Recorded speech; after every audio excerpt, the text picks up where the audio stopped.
Z prezentacją wystąpi Mary Mulvey z Ecotourism Ireland, która jest specjalistką od certyfikacji i również od systemu GIR-STC. A następną prezentację za godzinę będzie miała Anna Pollock. Jeszcze damy jedną ostatnią szansę dla gości na przyjście tutaj. So, just to inform you that we decided to change the presentations because we start already to talk about the certification systems and criteria. So, this presentation will have Mary Mulvey from Ecotourism Ireland, and the next one will have Anna Pollock. So we continue on ecotourism issues, certification issues, ecotourism all the time, yes.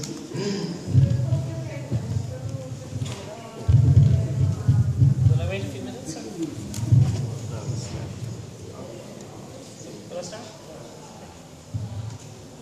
Good morning everyone, and thank you for inviting me to the conference. I think this is my third or fourth time coming to Poland, and I'm very, very happy to see so many young people looking at embracing ecotourism in Poland, because I think it has a big future for Poland. And I think what's really, really more important is doing ecotourism and getting your tourists to experience ecotourism. And all of us in our own countries have had all these conversations for years, but I'm hoping by the end of my presentation that you shouldn't have to worry about all these standards, because the standards are there, you just need to reach them. And I'm really, really sorry, your tourist boards, I hope there's some people left in the room from the tourist boards and your politicians, because when they come to conferences in our country, they come and they leave. And they don't listen and they don't learn. And we really, really have to educate our policy makers. Am I speaking too fast? No? Okay. So I really, really would urge people to learn about ecotourism and develop it and do it. And academics and people who have made money from ecotourism labels have talked about it for 15 years, but done very little. We're the people who are doing it and making those experiences happen. And it's ironic, after all the conversations, this is what I wanted to talk about, my certification journey, because I don't think we'd be here if we didn't have an ecotourism conference in Norway in 2007. And my first ecotourism conference was in America, and 5 or 6 of us were so frustrated. We wanted to learn about certification and standards. We put up some sticky notes in the reception and said, if anyone wants to discuss it, please come to the bar. And 5 or 6 people done that, and we're still in contact with one, Lona Landmark, Ecotourism Norway. And I think learning and sharing is the biggest part of ecotourism, and labels and businesses. And to really, really bear that in mind, however ecotourism develops, it's not about it is about criteria, but it's teaching people in a meaningful way how to reach that criteria and how to make it easier to do and to understand. And we in Ecotourism Ireland have taken this journey over the 10 years as well, and I'm just going to bring you through that story and also talk about the Global Sustainable Tourism Council, which has actually sorted all this out. So there is a standard there that a criteria can reach, and there is a European standard, ETLS, that's sitting on a shelf waiting for you to do it. So I mentioned in terms of the certification journey, there's a lot of people involved, and oftentimes we end up talking to ourselves in ecotourism. We talk about our own networks, our own labels. Where we really, really have to do influence is changing people who make decisions about ecotourism, and it involves a lot of different types of agencies that go beyond tourist boards, and many tourist boards don't understand some of the issues involved, be that in conservation. And really, I really think, because we now have a global standard, last week I got 2 phone calls from 2 big German tour operators, DER and TUI, to look for my list of certified ecotourism experience in Ireland. So I disagree with Michael that people don't care. I think discerning customers in all green consumers care about what they're buying, and they will do the homework. And there's more than Germany. Every ecotourist exists in every country in the world. And not all German tourists are good tourists either, like Irish tourists or English tourists. So we need to be very selective who we target and how we distribute it. So the spider's web is over.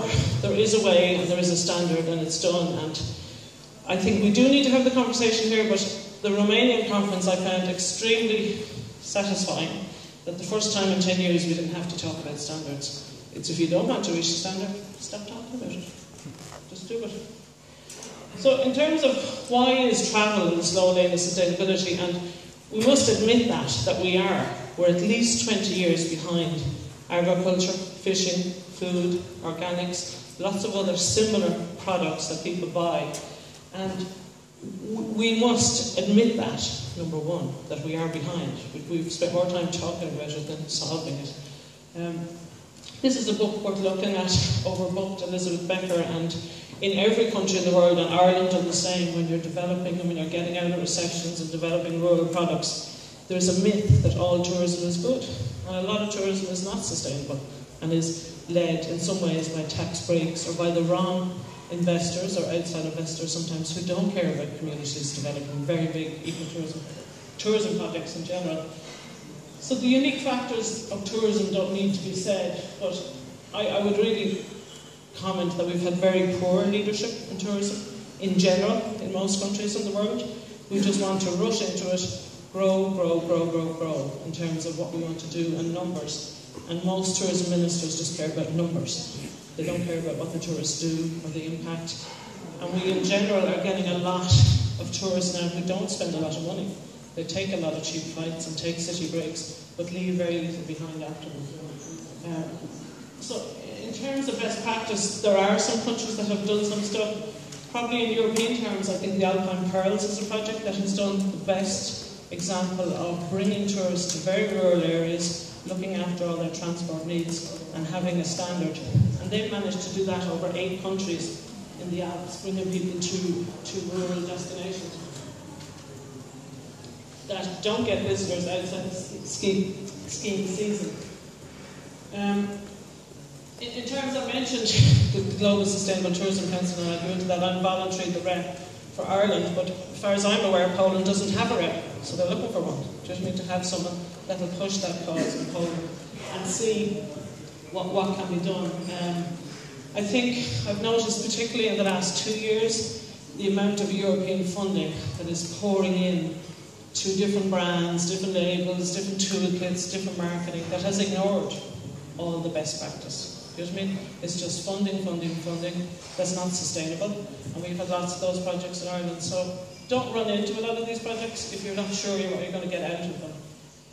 There's also lots and lots of award schemes that people now think are the same as a standard. And often terms, it's a very hand-picked small group of people who make decisions on a global scale, who may or may not ever understood the real ethics and the principles. Some in terms of sustainable tourism or ecotourism, but there's danger even with Eden destinations and lots of other things like that people think it's an award that is going to be forever bring you tourists. To me, it's only an add-on for a destination. It's protecting landscapes and things like that. But I think sometimes people do get a little bit carried away, I have noticed, on awards in particular.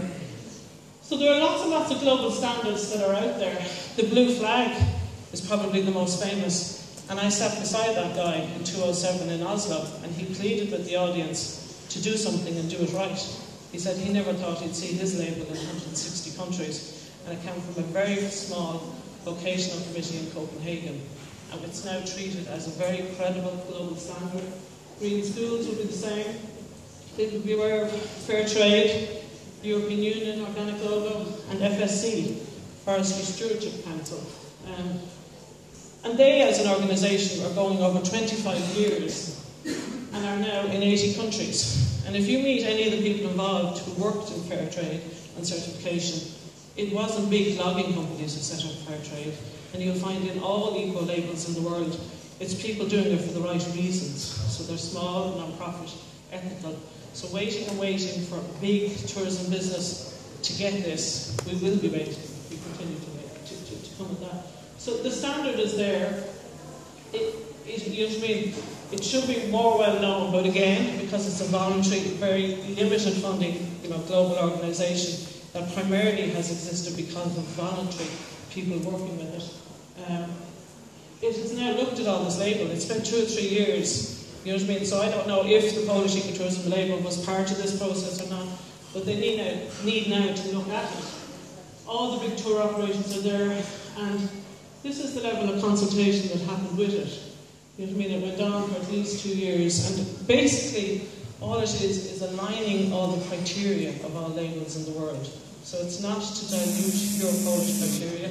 For example, one of the criteria we have in Ecotourism Ireland is to preserve local culture and local communities. So we include a visit to an Irish pub in that. So there's no restrictions on this label not translating into your culture and into what you are enriching.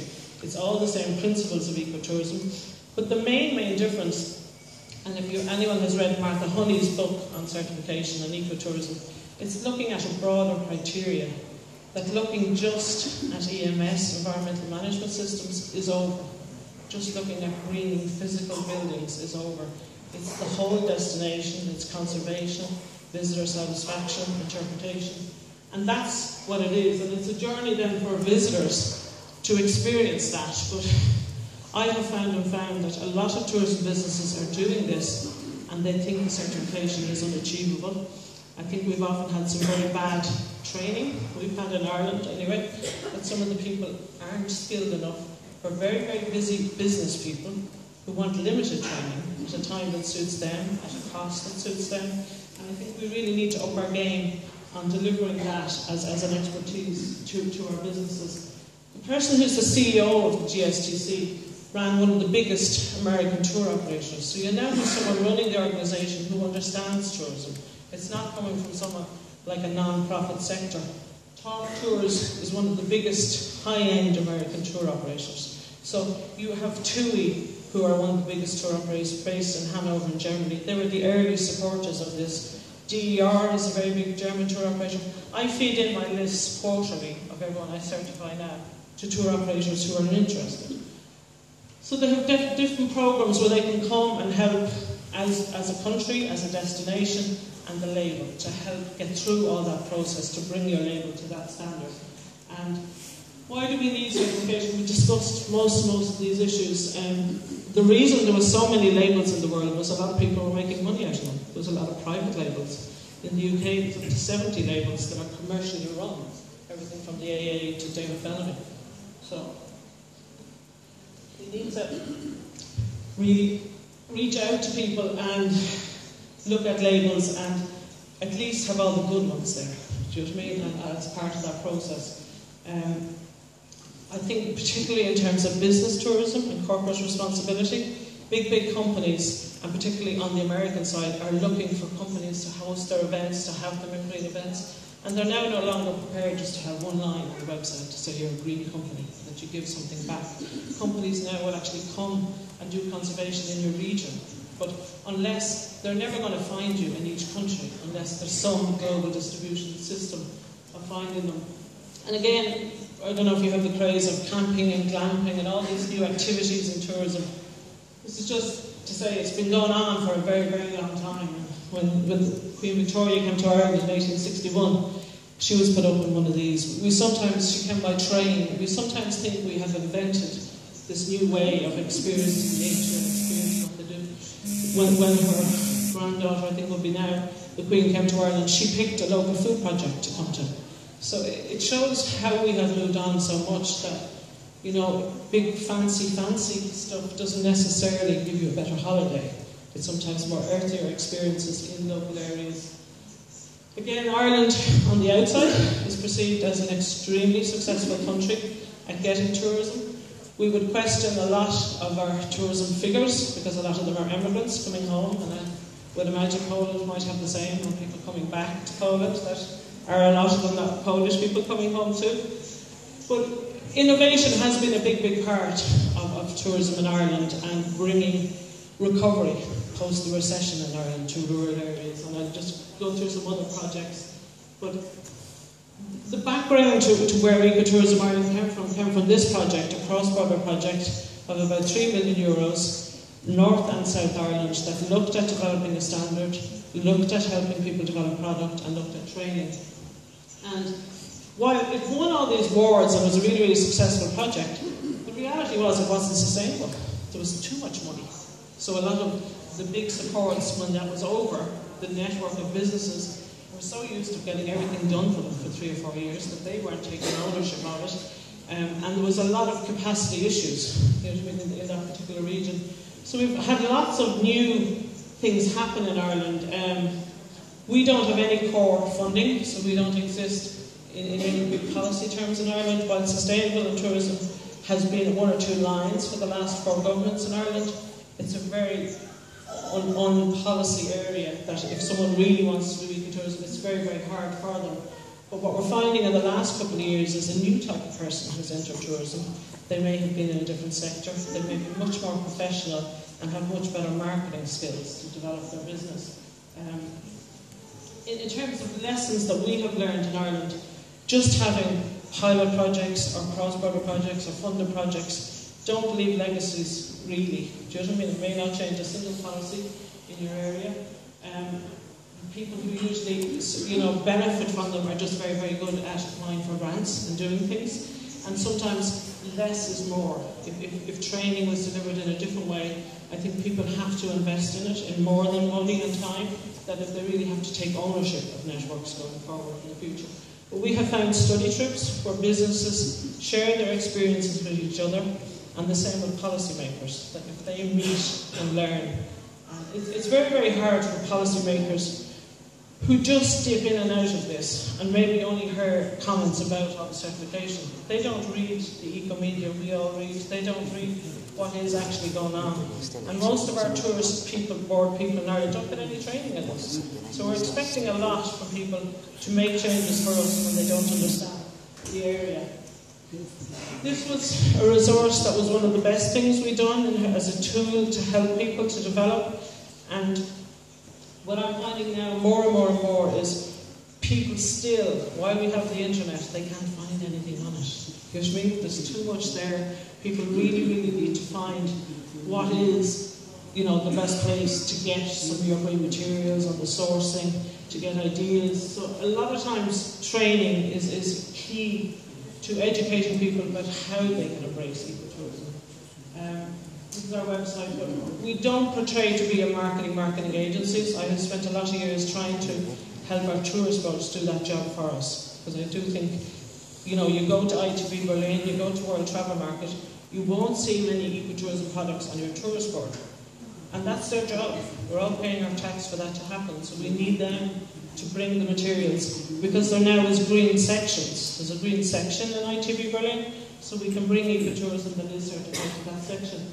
This was a very interesting event that my tourist board sent me to in Austin, in America, where 3,000 people discussed sustainability in everything, not just tourism. Sustainability in farming, in communities, in wind, in energy, in technology, and everything. And sometimes we do need to break out of tourism.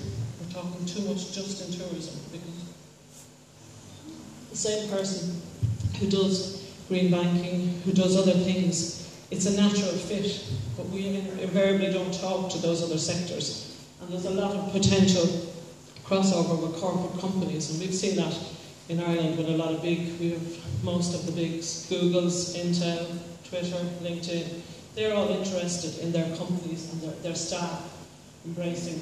This is the ITB Berlin, and there definitely is a weakness in ecotourism to bring a strong message to a market and to do it in a very, very professional way, to think beyond our countries.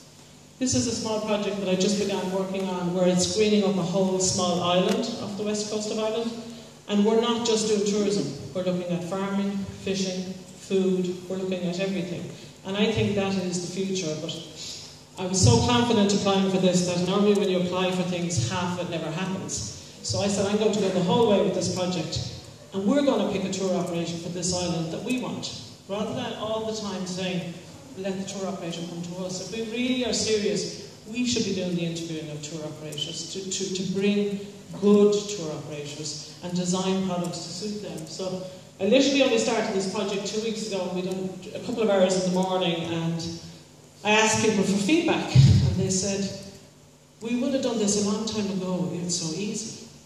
The perception on the outside for a business is it's extremely hard to do ecotourism. And I think we need to get over that, and we need to encourage people you know, that just to learn about all the small little things they can do in their businesses. And the big thing we have found in Ireland is tourism businesses never work with each other. They're very competitive, and everyone thinks everyone's in competition. So I think we really need to look at ways, when you're developing your product, to include lots of other people in it. And that can be a mind change for people. So this is a little project, and it's on this new project called the Wild Atlantic Way for Ireland.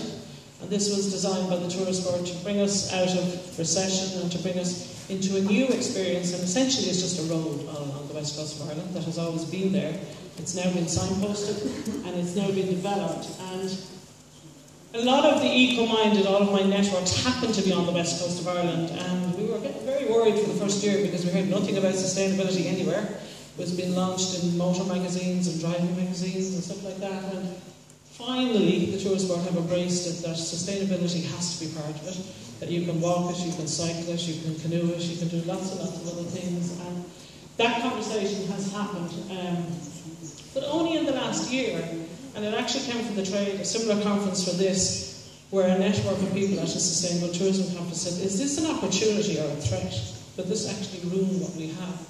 And last year they just listed all of our Ecotourism Ireland members for the first time in the brochure, so they now see this is a key product of unique experiences that can deliver something different for them. Ireland, probably like Poland, has mushroomed in lots and lots of green initiatives, and that's everything from local groups to growing to energy. Have you heard of GIY, Grow It Yourself? It was a new social enterprise started up about 3 years ago by an out-of-work computer designer when he couldn't buy garlic grown in Ireland anywhere in his shops. It was all coming from China. And he set it up as a movement to help people grow. There's now 600 branches of GIY in Ireland. It's gone to the UK, the Czech Republic and Australia. And we really have to look at the growth of new things and how they've happened compared to the organic sectors and all these other sectors that are around for a long time that have a lot to learn. This was another out-of-work guy who decided to find a job for himself. He's building these pods, camping pods. They're now in about 25 locations all over Ireland.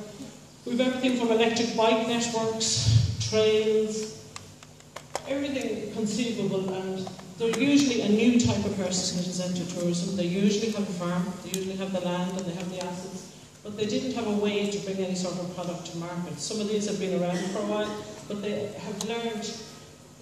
Karina from Rock Farm Slane came to our last conference in Burg, and she's going to have the biggest complex of straw bale buildings in Ireland. And when people do a lot of these innovative products, the rules usually aren't there. So we don't planning rules for straw baling, we don't planning rules for compost toilets, we have a lot of issues to develop new products. This is another cultural experience. All these examples that I'm showing you are all certified ecotourism. And one of the messages I say to people, because some people don't like the word ecotourism, and it depends on your market and it depends who's coming to your business. And I say to them, you don't have to use it. There's other ways of communicating what you're doing through technology and through your websites. Yes, by all means, have other certification there, but some markets don't like the word. Some still call it nature tourism, some call it other things. So I think doing it is far more important than debating criteria. The criteria is a big part of it if it's done right. The Burren would be another region, and again they're part of a geopark, and they've embraced using the geopark as a destination with ecotourism. Just to give people an idea, if you're not sure, if you haven't done certification, this is the criteria of ours in Ecotourism Ireland. So you'll see a third of the points are just for greening up your building. So your water, waste, your energy, looking at your carbon footprint, looking at all those other things. But the rest of the criteria is very, very soft criteria.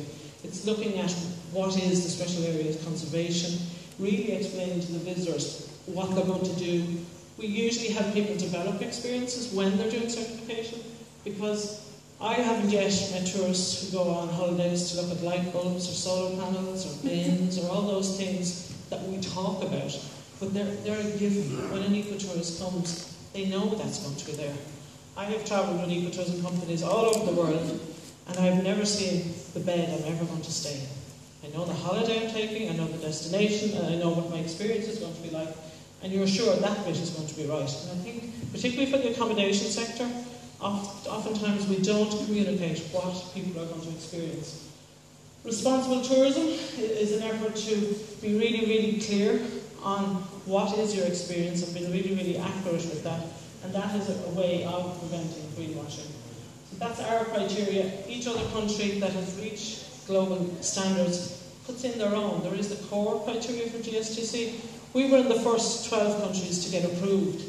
And I think I only had to change the language on about 5 criteria because we'd done it based on ties. So ecotourism labels have a really big advantage going through this process because they understood it in the beginning. They weren't just looking at criteria. We have one other label in Ireland who only looks at environmental sustainable practices, and they don't do the marketing, they don't do any of the add-ons for the products. So a lot of people don't actually develop experiences. So if you're doing any of these, you're an ecotourism business. Do you know what I mean? You're good local food, local guides, information, small, run. Learning is a really, really big part of ecotourism, and teaching people about their impacts. We have a code in Ireland called Leave No Trace, which came from America 10 years ago. We have found it a really, really useful way to engage a business, to engage a visitor in how they leave no impact and leave no trace on the local environment. So culture is a big, big part of ecotourism, and that seems to be very, very misunderstood. And when new operators are coming to Ireland, ironically, they find our members first, because that's what they're looking for. They're looking for something beyond, talking about a green building. This is an example of a new walking centre and foraging centre, and they run a lovely wild food summer school. Foraging is huge as a tourism business now, but we need to make sure it's been done sustainably, and we need to make sure that it's not overdone, that it's done right. This again is a little eco campsite that we have just off Galway in a special area of conservation. Had been doing lots of green stuff for years, but had never communicated it right. He developed a little fishing experience for fathers and sons, and part of his interpretation was teaching people why we don't have fish stock off that particular bay at the moment. That, when him and his father were younger, they had lots of mackerel. So there's lots of ways we can actually, in a positive way, explain to people what is going on the planet.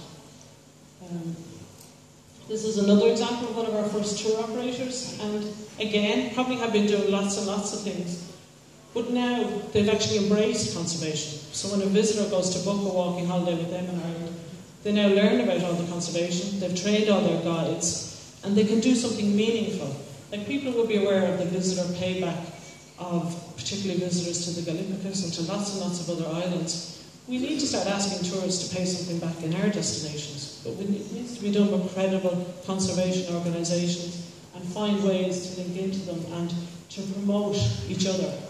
So this has been a big, big part of our experience in Ireland. If people haven't been aware of the very good work of conservation organisations. This was a very funny experience developed by a nearly 70-year-old woman, a cycling holiday in a very hilly part of the Burren in Ireland, and most other people in the group laughed and said, this won't work, this won't work. She had a little restaurant, cycling tour, she was very big into cycling herself. And sometimes when you work in a very, very small area, if you're creative, I don't know what Poland, but in Ireland, you'll get a label very quick as being a crackpot or mad or something like that. This lady ended up in National Geographic 3 years later. Now, it took that length sometimes for an experience to reach the market. And often, ecotourism businesses don't seem to understand that. It takes time to get an article, to get a journalist, to get people to see what you have on offer, that they may not always just find your website first. So this, again, is just an example of trying to bring people together. We had a big Responsible Tourism Awards in Dublin there a few weeks ago. It had 18 categories. 12 of the winners were ours out of Ecotourism Ireland. And they had an international set of judges with Harold Goodwin and people like that. And people seem to be shocked that ecotourism does go deeper. People on the outside don't seem to understand. It is very meaningful when it's done well, when it's done right. And again, the destinations, all these people winning awards, the reason they're winning the awards is they have certified products within that destination who are the leaders of the future. Oftentimes the people who do the certification think way outside the box. They may have travelled a bit, they may have done other things, and they're the pilot people to lead the rest of the people. Again, in Ireland, a lot of people will watch first people doing it and then they do it, but they let the guinea pig people do it the first time, get through the process. This was some research that was issued at ITB Berlin, and again, Americans are looking for deeper experiences when they travel anymore. And our perception in Ireland would be Americans go around on buses and just do big centres and just do big visitor things. It's changing. All these things are changing all the time. And we need to look at all markets. This was an example I was going to say to you. I have spent my 10 out of 10 years trying to convince the tourist board people to embrace this. And I was telling them about the experience economy and authenticity and all the stuff that's now being taught in Harvard and Cornell and all these universities. And I noticed on Twitter about a month ago, one of the top guys in the tourist board is now teaching this on his presentations when he goes around.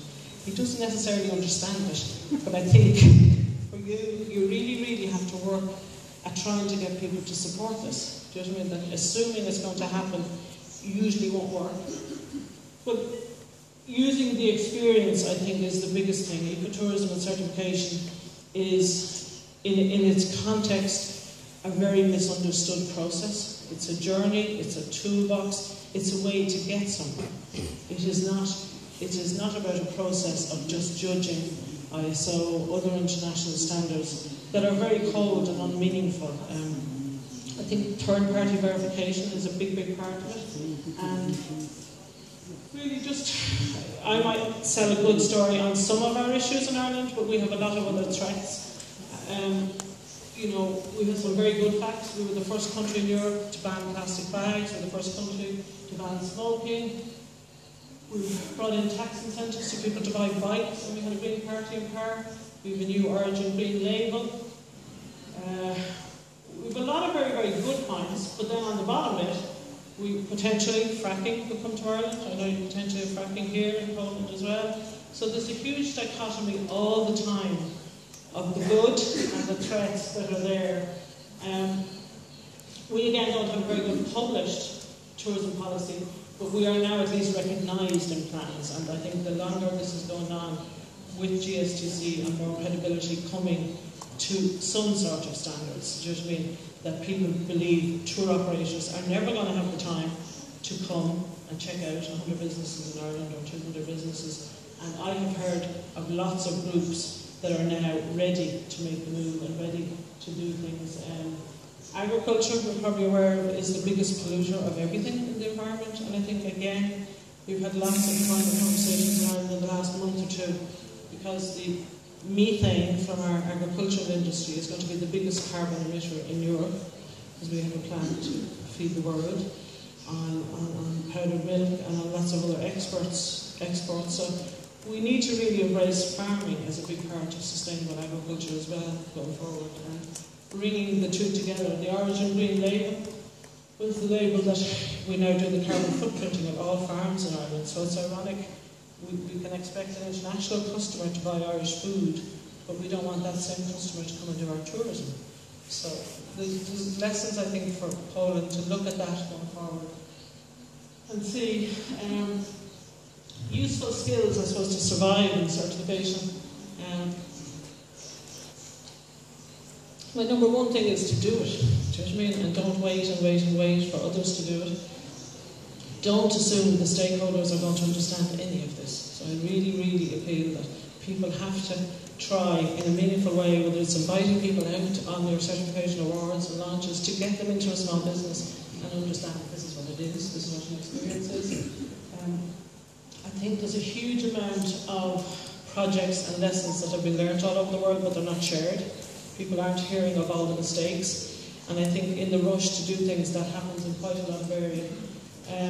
Patience, professionalism and diplomacy are very good skills. They're very hard to do all the time when you're very frustrated for things to happen. But I think in the past, some of the methods where green people have tried to make changes haven't worked, that they've ended up scaring a lot of people. And it then puts off people. If we want people to work with us, we have to go halfway, and we have to make it meaningful for them.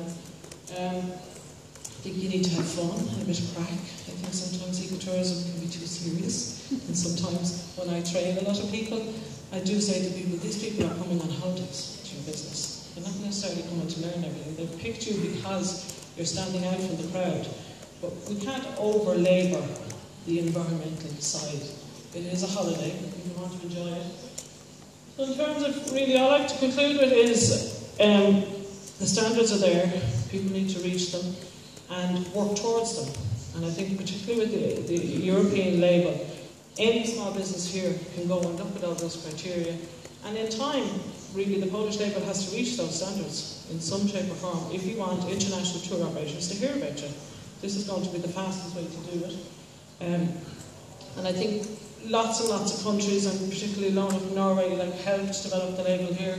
Romania. I've never worked in a sector. I've worked in a lot of different sectors, from conservation to the arts. I haven't worked in a sector where so many people share. When I was doing my work in the early days of Ecotourism Ireland, everyone was prepared to share and help. But I think you have to ask for it, which I always do. But I think sometimes people are afraid to ask for help, because we're all in the same boat.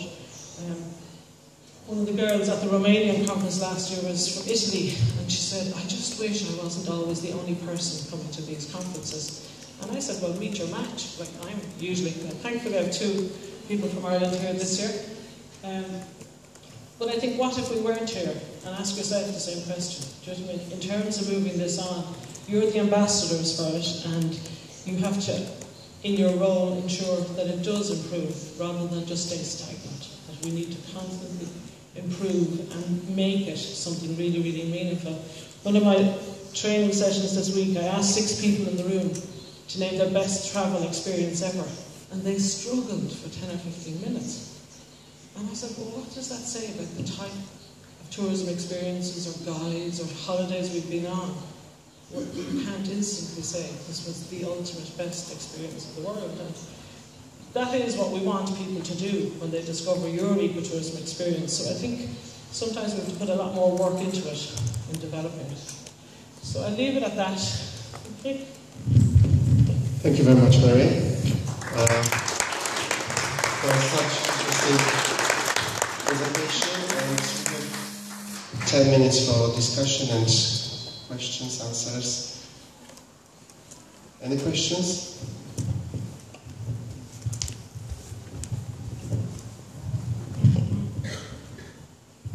Thank you, Mary. Thank you very much for a very comprehensive and a lovely presentation. I really like it. I really appreciate your point about sustainable development, especially when looked at as a sustainable development of local communities and local economic development.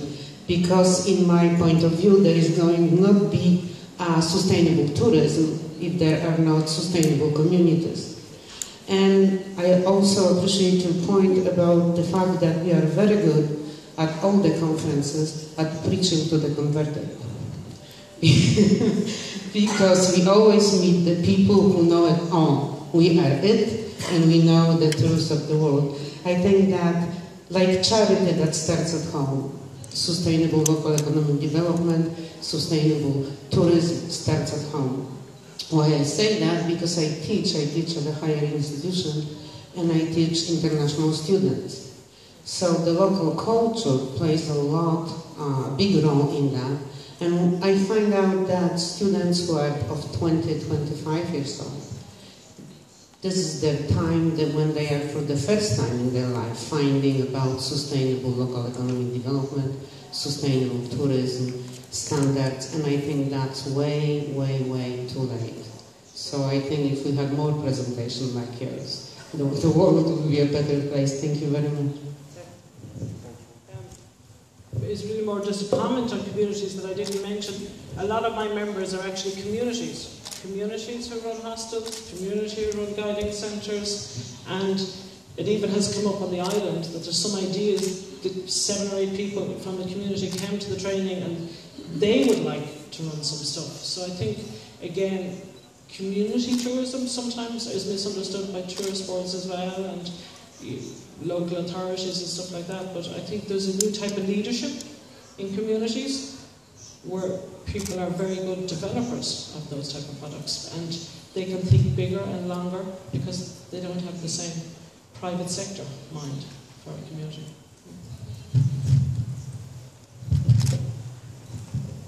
Hello, I'm Jachranka. I'm from Fair Travel in Sweden. I'm also on the board of the Swedish Ecotourism Society. So I have a question. I would like to pick your brain on the certification scheme and about having financial sustainability in that.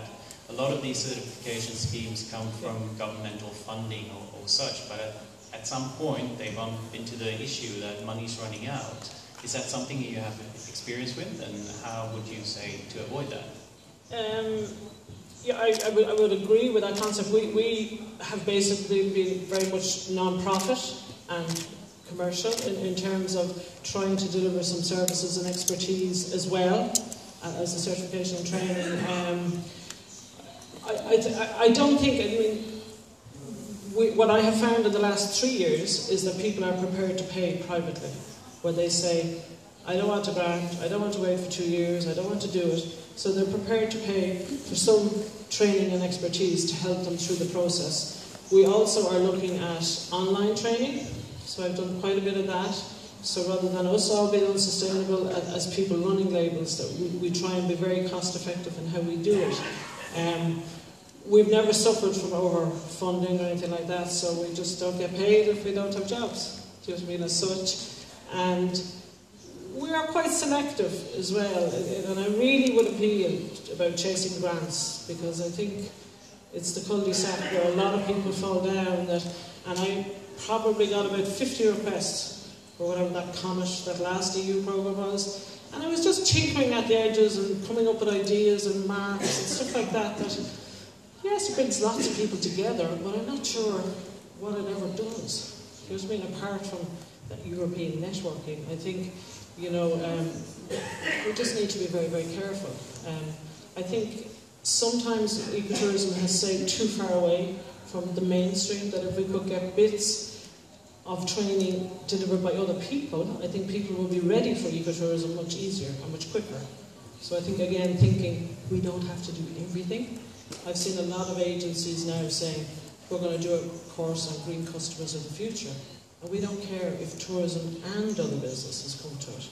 So, again, it's just, I think, thinking a little bigger rather than narrow. And, I mean, it's a challenge, but I think I thought first your question was about the financial sustainability of the businesses, because that's a challenge as well. And in our very first day of training, we say to people that if you're not financially sustainable, there's no point in doing ecotourism.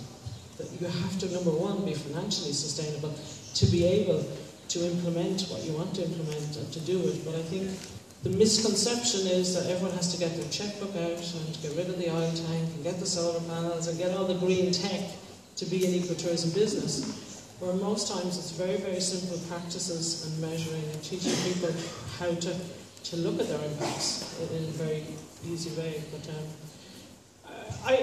ironically, I think it's getting better. You just mean from, if you are more commercial, you then at least are not being chased in different directions. I have found voluntary. I work with lots of other boards. I was on the chair of Leave No Trace for Ireland last year, so I'm now sitting at a table with 8 or 10 other organisations that at least want to share, and you're hearing of more projects and influencing. I've done the same with FSC and a few other things like that. So networking for us is very, very important, I think, as ecotourism. I mean, I wouldn't have stuck at this for 10 years if I didn't go to these type of conferences and meeting my counterparts that are doing it in every other country, because it's a hard road. There's much easier ways to make a living, but I haven't found them more rewarding. Can I just ask one more question? Your certification scheme, is that funded by your members only, or do you have, it is? Yeah. Yeah, and where I would say the unsustainability has come in is the projects that were funded all the time, they're the ones that don't commit, that don't go the second time, don't recertify. It's the person who's paid their own money for the last 5 years are truly committed. And what we've seen, particularly on destinations, and one or two, a lot of hotels after being sold to overseas people, not Irish buyers, and they get sustainability, so they're now looking at it and stuff like that. So it's a little chicken and egg.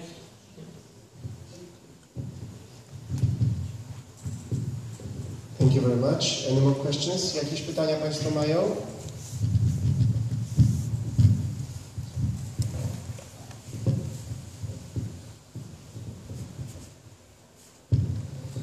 Tomasz Czubachowski. I have just a short question about tour operators. They are just a non-governmental organization or local action group or regular companies? The tour operators on the ground? Tour operators who sell the accommodation and stuff like that? Most of the people that have been looking at us in Ireland have been overseas international tour operators. So they could be from responsible travel to some very small organisations in different countries who are looking for an ecotourism product, and they're usually very small and bespoke. I had one Austrian one who just went up to the Tourism Ireland stand at a big event, found me like that, and wants to send a large group, 15 people, of 70-year-old Swiss ladies who'd like to walk for 10 days. So I think they're looking for very small little operators, and I think that is the secret, is to do very bespoke, small tours. We've very little beds, if I added all my numbers up. You know what I mean? So you never have the big capacity for the big tour operators. But some of the smaller ones have managed to work creatively with bus companies where people would come for small experiences, where you get extra guides in and everyone stays in a small group. So you might be near Galway City, but come out to a very small ecotourism business and all the experiences are shared out in the business. So there's ways to go about it.